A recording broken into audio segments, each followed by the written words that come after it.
नमस्कार दोस्तों, स्वागत है आप सबका। वोडाफोन आइडिया शेयर के बारे में बात करेंगे, जहां इसका शेयर प्राइस 9 रुपए 18 पैसे पे ट्रेड कर रहा है, जहां पे 3.25% से भी ज्यादा की गिरावट देखी गई है। हालांकि इस गिरावट का दो कारण है। पहला तो ये कि निफ्टी 50 और सेंसेक्स दोनों में ही भारी गिरावट देखी जा रही है, क्योंकि मार्केट भी अपने जो डाउनफॉल है उस पर ट्रेड कर रहा है। मार्केट भी इन शेयर्स को सपोर्ट नहीं कर रहा है, खास करके मिड कैप और लार्ज कैप स्टॉक्स को। यहाँ पे वोडाफोन आइडिया के शेयर प्राइस में डिक्लाइन का एक कारण ये भी है कि आने वाले कुछ दिनों में इसका जो एजीआर का ड्यूज है ये भी सामने आ रहा है, और खास करके 12 फरवरी का दिन जब इसका Q3 का रिजल्ट अनाउंस होगा। और जिस तरीके से पिछले हमने क्वार्टरों पे इसका रिजल्ट देखा है, जितने भी क्वार्टर रिजल्ट्स आए हैं वो बेहद ही निराशाजनक रहे हैं, बेहद ही खराब आए हैं। और इस बार का भी जो क्वार्टर रिजल्ट है उसको भी मार्केट यही प्रेडिक्ट कर रहा है कि इस बार भी कंपनी का जो नेट लॉस है वो काफी ज्यादा बढ़ के आने वाला है। क्योंकि हमने पिछले जितने भी क्वार्टर्स है वहां यही देखा है कि कंपनी का जो रेवेन्यू है वो एवरेज रहा है, 10 से 11 हजार करोड़ के आसपास का रहा है, जो कि मैं अप्रॉक्स में बता रहा हूं। बाकी का बैलेंस शीट आप सामने स्क्रीन पे देख सकते हैं।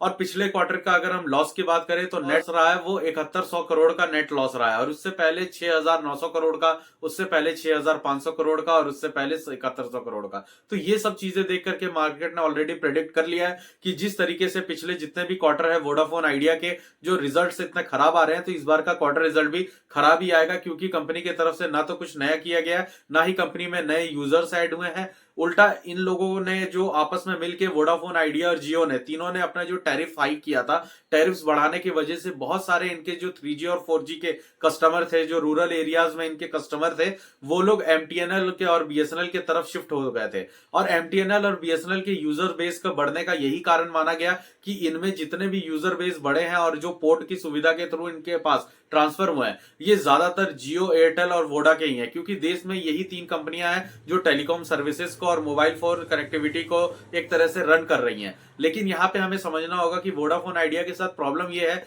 कि इस शेयर प्राइस के अंदर 22% की हिस्सेदारी गवर्नमेंट की है, और वहीं पे 24% की हिस्सेदारी आम जनता की है, रिटेलर्स की है, पब्लिक की है। तो ये काफी ज्यादा दिक्कत वाली बात हो जाती है, क्योंकि इस शेयर के प्राइस के अंदर अगर गवर्नमेंट का जो हिस्सा है वो मजबूरी का हिस्सा है। वोडाफोन आइडिया एक तरह से ये कंपनी कोलैप्स हो रही थी, कंपनी एक तरीके से बर्बाद हो रही थी, कंपनी के ऊपर 2.5 लाख करोड़ से ज्यादा का कर्ज है। उसी समय वोडाफोन आइडिया को बचाने के लिए गवर्नमेंट अपना एक कदम उठाती है, जिसके वजह से एसबीआई और बाकी के जितने भी बैंक है इन लोगों ने मिलकर वोडाफोन आइडिया के इक्विटी शेयर्स को अपने पास रखा। यहाँ पे जो एफपीओ प्राइस लाया गया था, जहां पे कंपनी के जो प्रमोटर है कुमार मंगलम बिरला जी, जो आदित्य बिरला ग्रुप से बिलोंग करते हैं, इन्होंने भी काफी ज्यादा स्टेक इसमें रखा और मेन प्रमोटर के तौर पे ये सामने आए। तो यहाँ पे एक चीज समझिए कि वोडाफोन के अंदर जो गवर्नमेंट की हिस्सेदारी है, जो इसके प्रमोटर की हिस्सेदारी है, और जो काफी ज्यादा रिटेलर्स हैं उनकी हिस्सेदारी, सबकी एवरेजिंग प्राइस ज्यादातर है, मतलब 80% आप कह सकते हैं कि 11 रुपए से ऊपर की ही प्राइस है। जहां पे करंट मार्केट प्राइस इसका 9 रुपए का चल रहा है, और अगर आप सबसे लोएस्ट प्राइस को देखें इस साल का,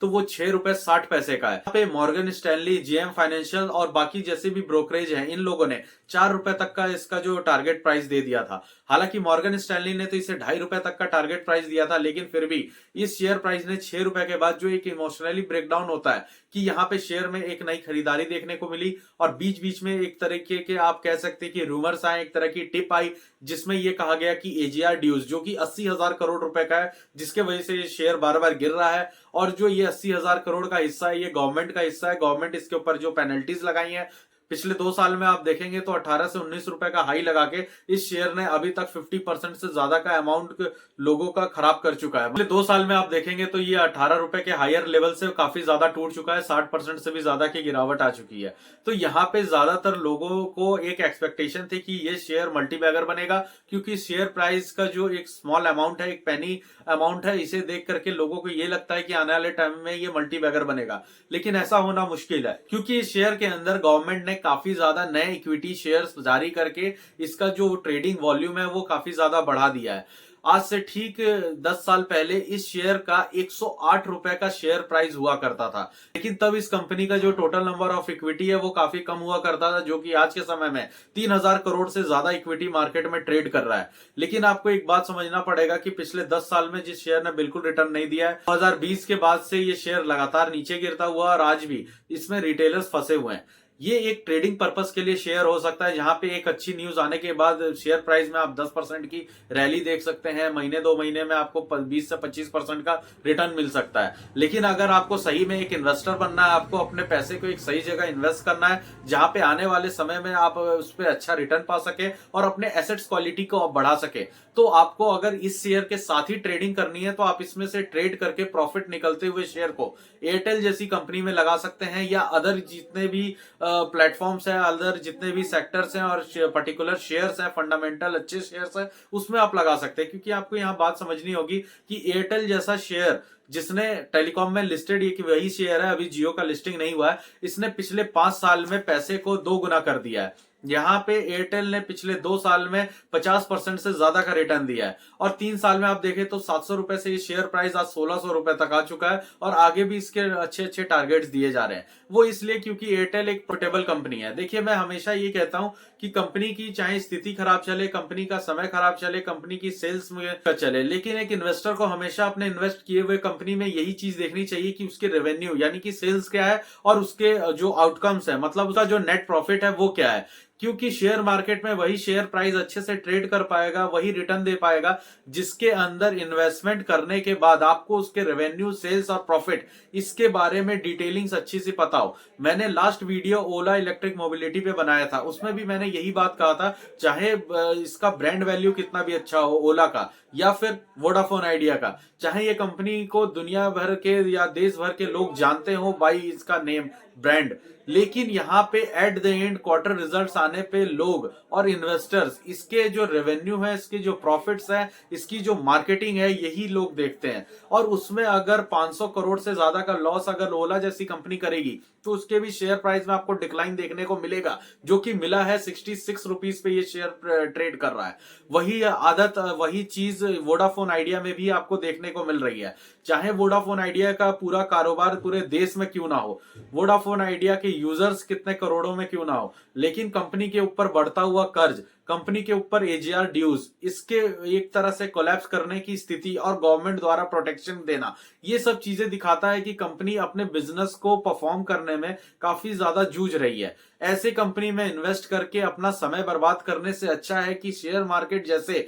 एक अच्छे अपॉर्चुनिटी वाली मार्केट में हम और भी ज्यादा सेक्टर में ध्यान दें जहां पे इन्वेस्टमेंट की फोकस बन सकता है। लेकिन जो लोग भी अपने शेयर प्राइस पे फंसे हैं किसी एक पर्टिकुलर रेट पे, वो धीरे धीरे इसमें जब भी उनका प्राइस अपने एवरेजिंग प्राइस पे आए वहां से एग्जिट करने का ही कोशिश करें, ये सबसे ज्यादा बेटर होगा। यहाँ पे एक लेटेस्ट न्यूज ये भी मैं बता दूं कि अगर किसी को लगता है कि आने वाले समय में वोडाफोन आइडिया अच्छे से रिवाइव कर सकता है, तो एक चीज और आपको समझनी चाहिए कि अभी 2 दिन पहले गवर्नमेंट ऑफ इंडिया ने 6000 करोड़ रुपए का जो बजट एलोकेट हुआ था यूनियन बजट में, जो कि अब जाके उनके जो मंत्रालय है, जो टेलीकॉम मिनिस्ट्री है, उन्होंने पास कर दिया है ताकि एमटीएनएल और बीएसएनएल को ये 6000 करोड़ रुपए का जो पैकेज है वो मिल सके, और जिसपे एमटीएनएल और बीएसएनएल 100% अपना जो ये जो पैकेज है इसे खर्च करेगी सिर्फ 4G के जो टावर्स है, 4G नेटवर्क का जो स्टेब्लिशमेंट है, इसे क्रिएट करने के लिए। इस समय ये बात आप समझिए कि 4G नेटवर्क पे ही जो गवर्नमेंट है उसका फोकस क्यों है,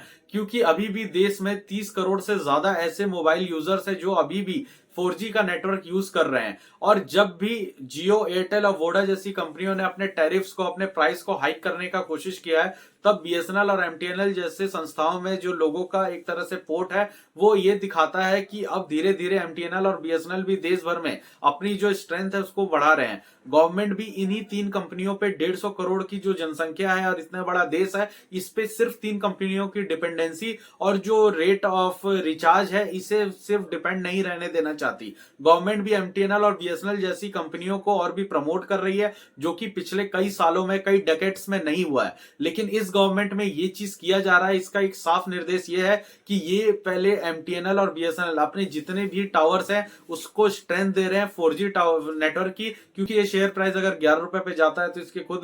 जो बड़े इन्वेस्टर्स हैं वो खुद सेल करेंगे। तो इन सब चीजों से आपको बच के चलना चाहिए, मार्केट में काफी ज्यादा अवेयर रहना चाहिए, और सिर्फ एक शेयर प्राइस का कम अमाउंट देख के उसमें फंस जाना काफी दिक्कत वाली बात होगी। तो दोस्तों, ये तो था वोडाफोन आइडिया को लेकर के मेरा जो सजेशन है, और बाकी जो टेक्निकल यहाँ पे डिटेल्स आपने देखा वोडाफोन आइडिया से जुड़ा हुआ, तो आपको अगर ये इन्फॉर्मेशन, ये वीडियो अच्छा लगा तो आप इसे लाइक करें, चैनल को सब्सक्राइब करें दोस्तों, ताकि आगे और भी इन्फॉर्मेशन आपको मिल सके। नमस्कार।